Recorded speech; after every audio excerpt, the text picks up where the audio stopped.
Маған 2 ата-ана керек. Мен де өзіңіз келіңізші. Мақпал апай, Айнұр апай мынау. Мынадан сіз мына столға пирамида құрайсыз, сіз мына столға. Бірақ шарды үрлейсіздер. Иә, дәл солай. Біздің не ой бұл? Үнемі қатысып жүрген ата-ана сразу біліп жатыр. Жобаның қандай екен? Байлаймыз. Байлай. Жақсылап. Болады.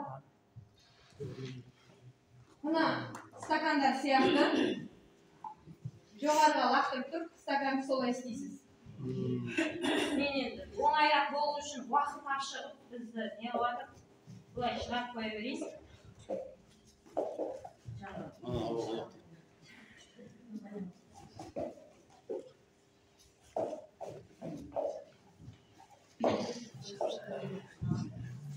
Бізде көрейік.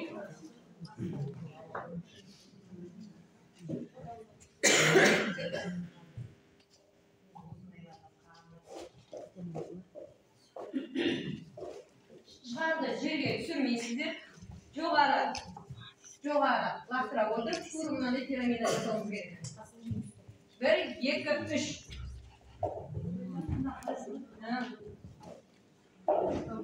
Bir қолмен. Айнұр апай кетті ғой, шарыңыз.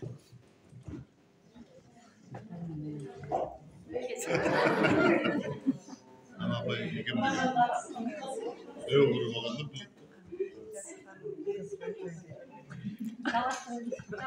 Жалғастырып көрейік. басқа жаққа ұшып кетіп қаламыз. Көмек ауадай қажет.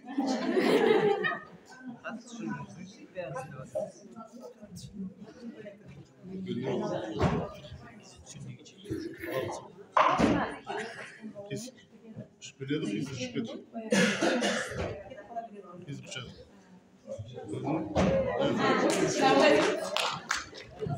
Önce жақсы.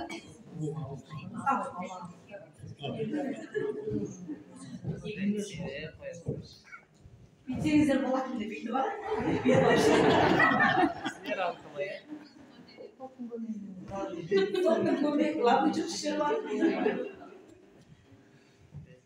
Топ бір-біріне ойнаңдар десе. Мақпал апай қандай екен? Бірақ мынау шар сіздің балаңыз. Біресе бірге ұрыстыңыз, қатты ұрыстыңыз. Мына жаққа кетті тыңдама. Тағы бірде ұрсаңыз Мұрат ағайға кетті. Бұл бала бірде жылап, өкпелеп отырып қалды Айнұр апайдың шары. Бірақ біз баланы жерге түсірмейді. Мен соны айтқым келіп тұр. Бір ғана ананың қолынан ештеңе келмейді. Мысалы, жиналыс десек те айналып келіп анаға келеді. Тәрбиесі нашар десек те айналып келіп анаға келеді. Қиын бала десе де үйінде мамасы оқытпады ғой дейміз. Бұның бәрін айтып келгенде бір ананың қолынан ештеңе келмейді екен. Топпен шешеді екен. Сондықтан әрдайым бірге жаңа шар біздің тентек баламыз. Рахмет қалдым. Бірге істеу керек екен. Сонда жайымыз.